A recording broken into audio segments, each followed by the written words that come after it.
what my goal is going to be to do is basically get these fans out first, and then this also little coolant reservoir.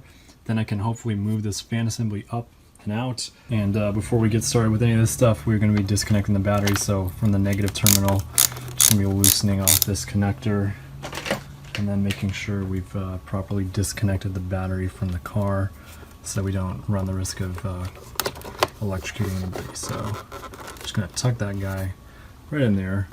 Alright, and the first thing we're going to do is disconnect the power steering hose from a little plastic clip that is securing it onto the fan shards that are also bolted onto the radiator. And then there's also an additional little hose that runs from the top of the radiator to the little plastic reservoir, and we're going to be carefully separating that from the radiator assembly as well. And now we're also going to be removing the two, I believe those are 10 or 12 mil bolts that are securing the plastic reservoir into the actual radiator itself. And so we're going to be separating those two things. And then once we've finished fully removing those two bolts, we'll be able to lift up carefully on the plastic reservoir and lift up on it in order to get it out of the way, so we can continue with removing the actual fan shard assembly from the radiator itself.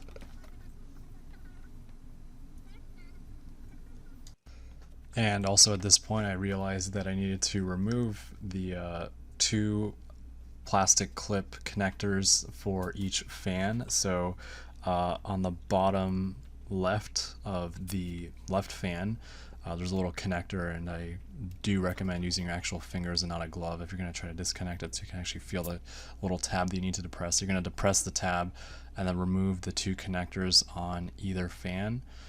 So that's what I'm doing right now in the video.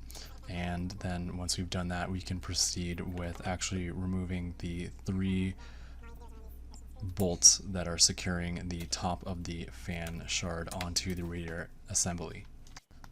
Next, we're going to use a 10mm socket in order to remove the top three 10mm bolts that are screwed into the top of the fan shard that secure it into the radiator.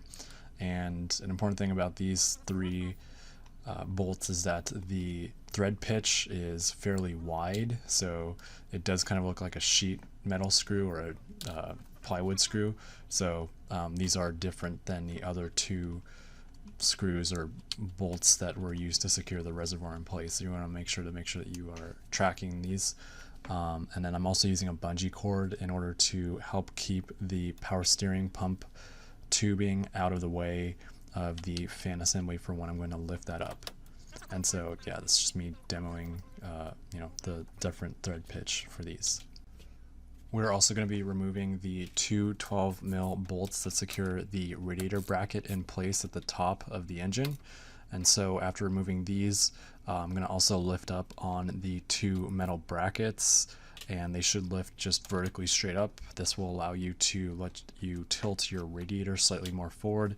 That will help actually get you enough room to remove the fan shard assembly from the radiator itself.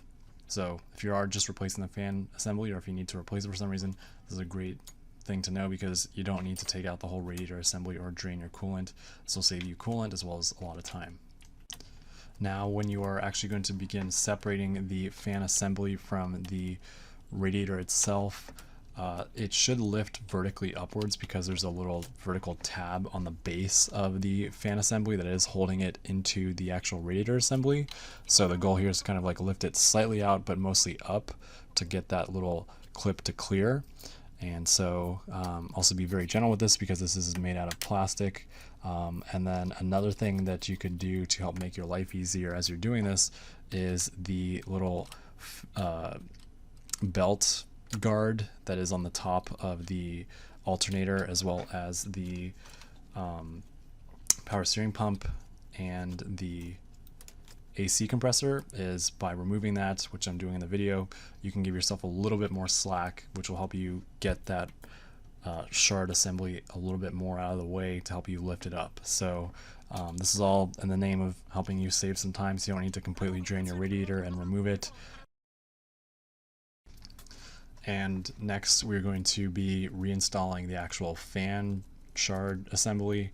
I'm actually gonna mistakenly put it upside down the wrong way the first time, but basically, yeah, the one with that plastic tab, the long end that you see, should be pointing down, so I am currently putting it in incorrectly, which I will realize momentarily.